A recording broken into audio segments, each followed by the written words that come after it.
Kabla ya hua, hali ilikuwa mbaya zaidi sababu kwa siku ndovu zaidi ya 100 walikuwa wanafuka katika maeneo ya mwananchi.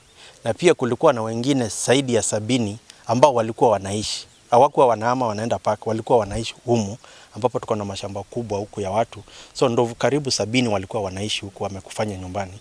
Alafu pia walikuwa wanatusumbua si usiku, si mchana, kila wakati. Watoto wa shule saa zingine walikuwa wanakosa shule sababu wanapatana na ndovu kwa njia asubuhi wakielekea, ama saa nyingine wanaenda shule wakiwa wamechelewa.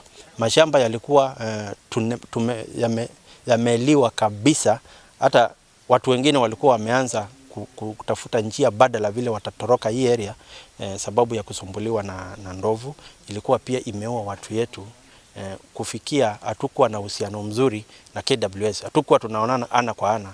Shirika lisilokuwa la kiserikali la Tsavo Trust limejitenga na madai ya ongezeko la ndovu katika maeneo ya makazi huko Ganze. Kulingana na shirika hilo lisilokuwa la kiserikali, jukumu lake ni kushirikiana na shirika la kuhifadhi wanyamapori Kenya almaarufu KWS na si kufuga ndovu kama inavyodaiwa. Tsavo Trust inashughulikia uhifadhi wa bioanuwai na utafiti, si ufugaji wa wanyamapori. Tsavo Trust hususa kazi yake ni kushirikiana na Kenya Wildlife Service na WRTI ambao ni Wildlife Research Training Institute, so that kuwa support kuweza kutekeleza kazi yao pale ndani ya park.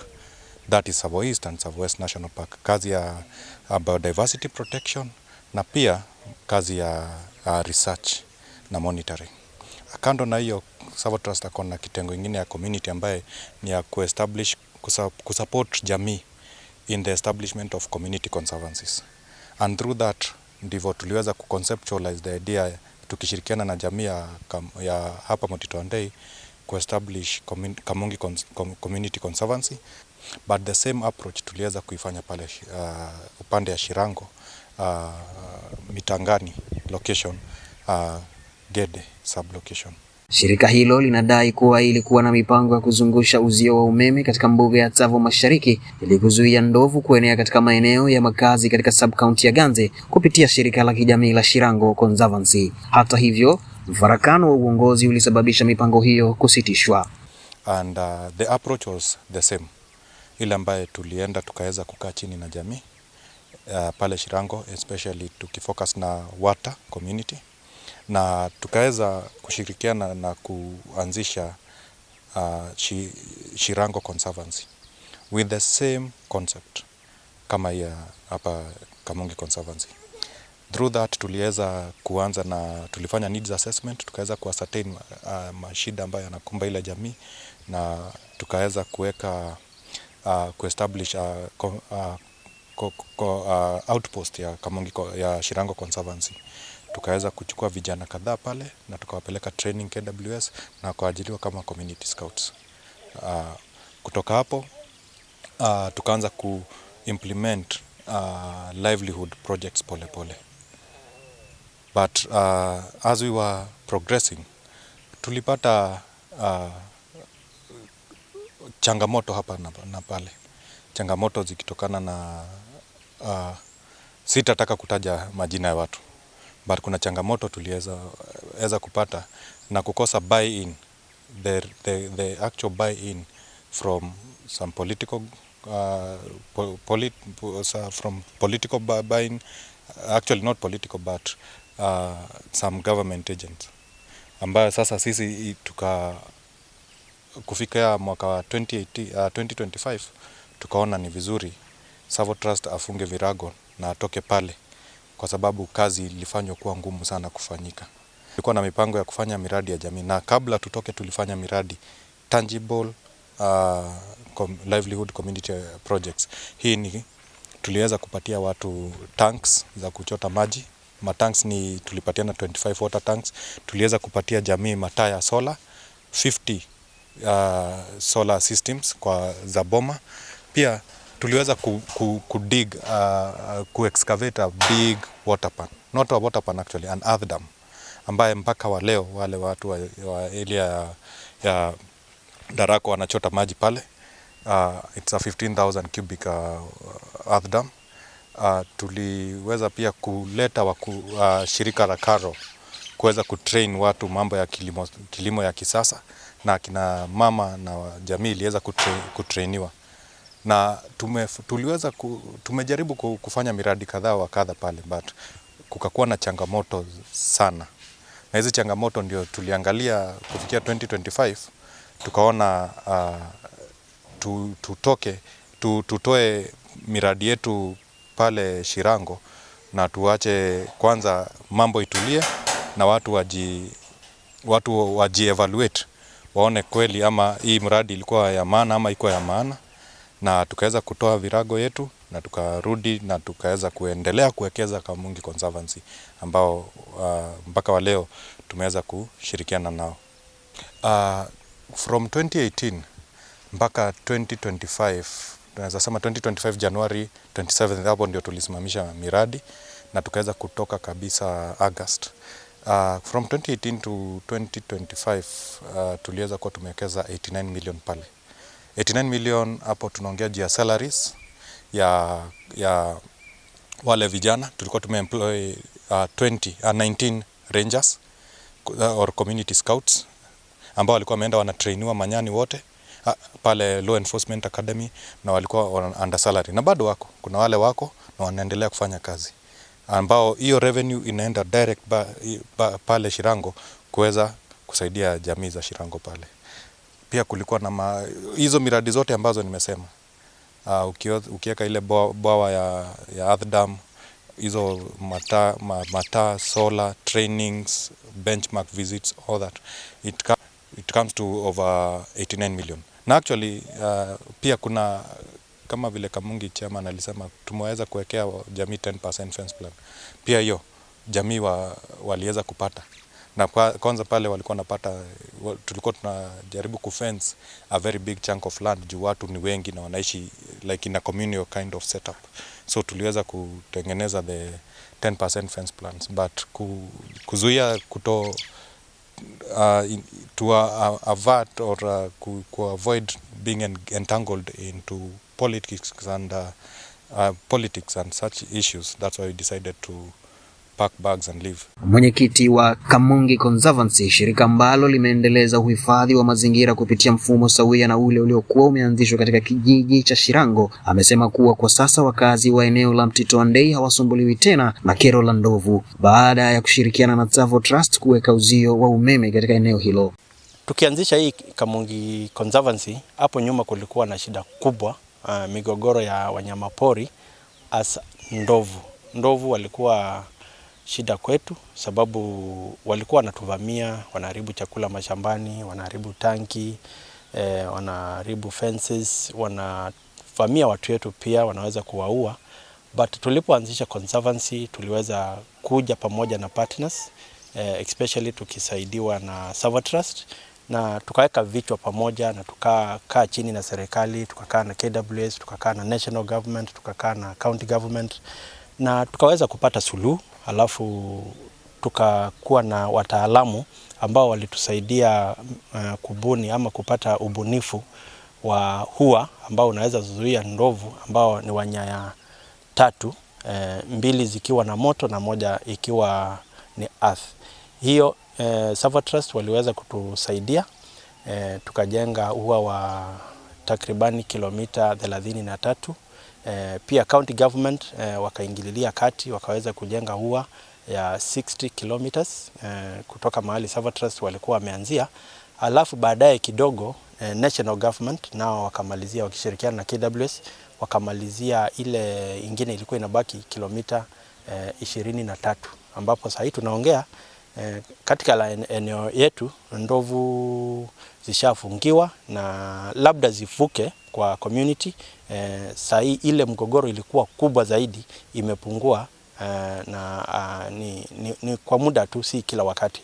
Kwa conservancy tuko na maeneo mawili, tuko na ile tunaita kwa kizungu dispersal areas ambao wanyama wanaishi hao kidogo kidogo kama swara, kama dik wanaweza penyeza na kuingia kwa community. Alafu tuko na ile tunaita core conservation area ambao wananchi wanaishi na wanyama pale, hasa ndovu na hao wanyama wengine. Alafu pia nao tumeweza kuwashughulikia sababu wakati tulikuwa tunatengeneza conservancy tulikuwa tunatafuta njia pia badala ya wanyama ambao wanatoka Tsavo West waweze kupita wa cross the river waende Yato Plateau, pia waweze kwenda pande za Kitui huko Tsavo East, sorry. Na kwa saa hii kuna hao watu ambao wako katika hiyo buffer ambao tulitenga ya ndovu kupita, na ndiposa tuko na hiyo fence plan ambao tunaita 10% fence plan ambao pia inasaidia, ni almost 100% effective, sababu tangu tujenge ua ya kwanza mwaka wa 2019 hatujawahi kuwa na kesi yoyote ambao ndovu yashafunja hiyo fence kulingana na ile data tuko nayo. Na tunafanya hiyo ua, kama kwa mfano uko na eka 100 tunakuwekea ua ya eka 10 ambapo ndio unaweza lima na kuzuia boma yako, kuzuia tangi zako, wanyama wako na watu yako ambao wanaweza kuishi pale bila hofu yoyote na bila kufamiwa na ndovu. Kabla ya ua hali ilikuwa mbaya zaidi, sababu kwa siku ndovu zaidi ya 100 walikuwa wanafuka katika maeneo ya mwananchi, na pia kulikuwa na wengine zaidi ya 70 ambao walikuwa wanaishi, hawakuwa wanahama wanaenda park, walikuwa wanaishi humu ambapo tuko na mashamba kubwa huku ya watu. So ndovu karibu 70 walikuwa wanaishi huku wamekufanya nyumbani. Alafu pia walikuwa wanatusumbua, si usiku si mchana, kila wakati. Watoto wa shule saa zingine walikuwa wanakosa shule sababu wanapatana na ndovu kwa njia asubuhi wakielekea, ama saa nyingine wanaenda shule wakiwa wamechelewa. Mashamba yalikuwa yameliwa kabisa, hata watu wengine walikuwa wameanza kutafuta njia badala vile watatoroka hii area sababu ya kusumbuliwa na ndovu. Ilikuwa pia imeua watu yetu. Kufikia hatukuwa na uhusiano mzuri na KWS, hatukuwa tunaonana ana kwa ana sababu ilikuwa zimetuumiza zaidi kupindukia. Kama jamii wakati tulikuwa tunaanzisha conservancy kulikuwa na hiyo option number 3 ambayo ilikuwa alternative livelihoods for our people. Nilianzia kwa kusema tulikuwa tunategemea na ile pori ya wanyama kupata lishe. Watu wetu wengi walikuwa wanaenda wanatoa asali huko, wanalisha huko. Tulikuwa tunaenda tunakata miti, tunauza, tunachoma makaa, hayo mambo. So ndiposa tulitengeneza conservancy, ndio polepole wale watu walikuwa wanategemea ile msitu waache hiyo maneno. So wakati tulipata ua tulianza kufunza watu wetu mambo ya ukulima. Tukashirikiana na Tsavo Trust na tukaleta wataalamu kutoka Karo. Watu wetu wakafunzwa mbinu za kisasa za ukulima, kutumia mbegu za kisasa na kufanya timing, onset na offset ya rain na ile volume ya mvua. Huwa tunategemea sana watu ya Met wanatupea ujumbe na tunawaelekeza kwa wakulima wetu ndiposa waweze kulima na kufanya ukulima bora zaidi. Pia tumeweza kuleta vyakula ambavyo ndovu hazitegemei sana ama hazipendi kula sana, kama vile simsim, na pia tukishirikiana na county tunapanda sunflower ambao si chakula ambao ni appetizer kwa ndovu. Pia tumeweza kupata ajira watoto yetu ama youth zetu wameweza kuajiriwa kama scout kulinda wale wanyama na pia kulinda our community, sababu wakati wanatembea wanafanya patrol, ushirikiano wa usalama na KWS unakuwa sawa. Pia ndovu zikifuka wanarudisha, na pia wanaweza kutuinform, kutupea early warning mahali kuna simba, kuna chui, kuna nyati, watu wetu wasitembee yale maeneo. Pia tumeweza kupata scholarships, ufadhili wa scholarship kutoka kwa Tsavo Trust, na kwa saa hii tuko na watoto 17 ambao wako kwa wa program ya scholarship. Wengine tumesomesha mambo ya hotel management, tuko na 6 ambao wameenda Voi Hospitality School wamemaliza. Pia tumeweza kupata wana youth 12 tumewafunza mambo ya kutengeneza energy saving jikos ambayo inahifadhi pia msitu, haitumii jiko mingi, na tuliweza kuleta mtaalamu akawafunza, na pia tukawasaidia kujenga, tukatafuta ufadhili tukajenga meko 210 tukiwa na wao, alafu huo ujuzi wakaenda nao wanasaidia jamii, wanapewa kazi ya kujenga hizo meko. Pia tumeshapata ufadhili katika utunzaji na uhifadhi wa maji. Tuko na borehole kama community ambao watu wetu wanachota maji for free.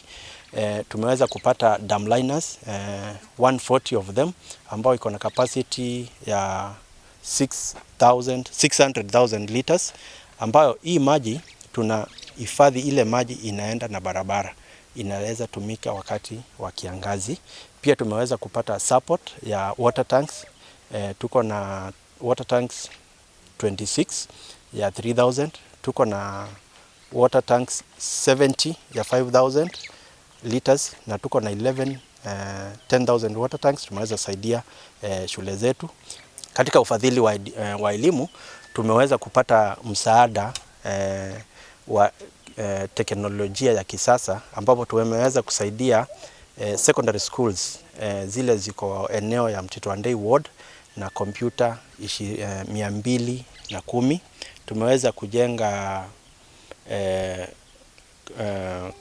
lab kwa shule moja inaitwa Chusiani, ambapo watoto mingi ambao kwa hiyo shule ni wanatoka manyumbani, ni wa kusoma na kurudi, na ilikuwa shida kubwa sababu hawakuwa wameweza kuaccess a lab ambao wanaweza tumia kufanya ile masomo yao ambao inahitaji ule utaratibu. So tukajenga hiyo na tukisaidiana na Savo Trust na Safaricom.